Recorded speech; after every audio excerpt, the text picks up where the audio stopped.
Bilang ng mga naiulat na nasawi sa magnitude 6.8 na lindol sa Mindanao, umakyat na sa siyam ang update sa pagresponde ng pamahalaan. Ihatid sa atin sa sentro ng balita ni Bea Bernardo live.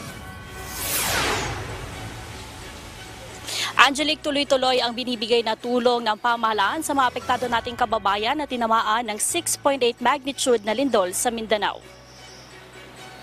Sa Bagong Pilipinas ngayon, sinabi ni NDRRMC Deputy Spokesperson Mark Timbal na nasa mahigit 12,000 individual ang naapektuhan ng malakas na lindol. Sa bilang na ito, 500 ang mula sa Region 11 at 12,000 naman sa Region 12. Ang bilang na yan ay katumbas ng nasa mahigit 2,000 pamilyang apektado. Nakapagbigay na ng mga family food packs at mga shelter kits ang lokal na pamahalaan at national government sa mga biktima. Pumalo naman sa siyam ang nasawi nating kababayan sa lindol habang 15 naman ang nasugatan.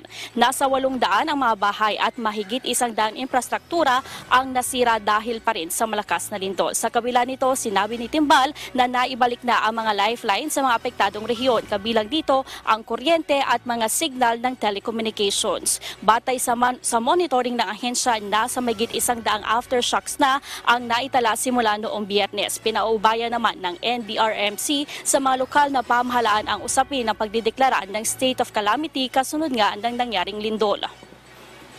Wala po tayo sa ating mga local government kasi yung declaration po na yan ay batay sa kanilang apresasyon doon sa dinanas ng kanilang local government unit. Tiniyak naman ni Timbal na buo ang suporta ng national government sa mga LGU kung sakaling magdeklara sila ng state of calamity. Samantala, sinabi naman ng ahensya na epektibo ang isinasagawa ng drill.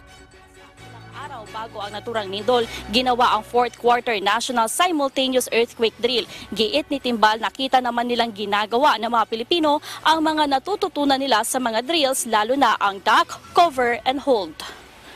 Nakita naman po natin na meron tayong mga kababayan talaga na talagang pinotektahan yung sarili nila. No? Po, yung iba nag-duck, cover, and hold nga din po. Ayan, no? Pinoprotektahan nila yung kanilang mga ulo from the falling debris. Tama po yung mga ginawa nila. At natutuwa po tayo na yung kanilang mga natutunan sa ating nationwide simultaneous earthquake drill ay kanila pong naisasagawa.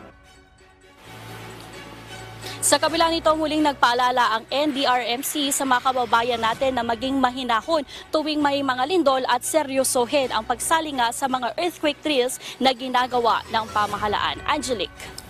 Okay, so Bea, may mga nabanggit ng mga bahay na nasira. Ano ang tulong o suporta na binibigay ng pamahalaan para sa mga nawalan ng bahay?